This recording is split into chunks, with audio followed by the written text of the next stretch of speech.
एक अवतल दर्पण से 30 सेंटीमीटर दूर रखी वस्तु का 3 गुना प्रतिबिंब बनता है। पहला कंडीशन दिया है आभासी, दूसरा वास्तविक प्रतिबिंब प्राप्त होता है। प्रत्येक दशा में अवतल दर्पण की फोकस दूरी ज्ञात करनी है। तो इसमें दिया है वस्तु की दूरी सिर्फ दिया है, तो इसमें हमें फोकस दूरी ज्ञात करने के लिए प्रतिबिंब की दूरी भी ज्ञात करना होगा।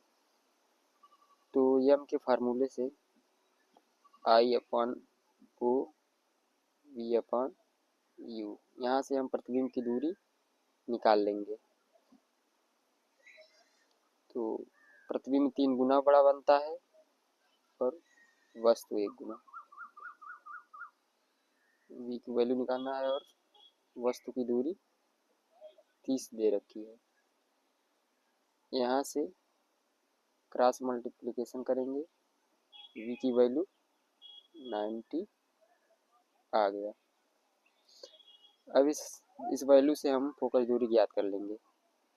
पहली स्थिति आभासी दी है, आभासी में v का वैल्यू धनात्मक होगा और वास्तविक में v की वैल्यू ऋणात्मक होगी। तो सूत्र रखेंगे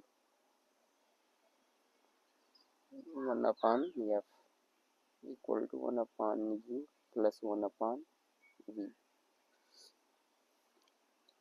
आभासी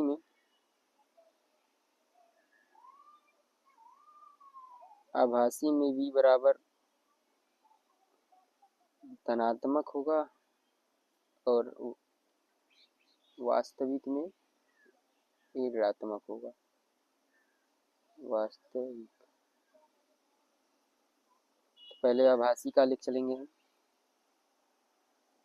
एफ की वैल्यू निकालनी है, यू की वैल्यू दी है -30 प्लस आभासी रखेंगे तो 1/90 है। इसको सॉल्व करेंगे,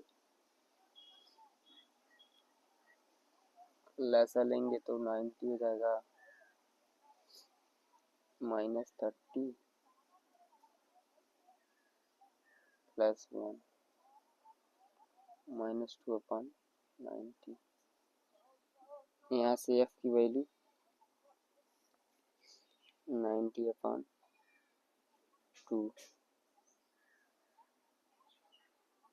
45 सेंटीमीटर। पहला कंडीशन हो गया। अब वास्तविक वाला रखेंगे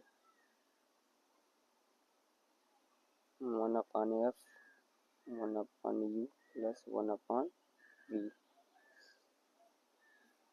दूसरा कंडीशन है ये वास्तविक का, 1/f ज्ञात करना है, v की वैल्यू -30 और यहाँ पे भी माइनस हो जाएगा, एलसीएम लेंगे 90, इसका वैल्यू रखेंगे -3 -1।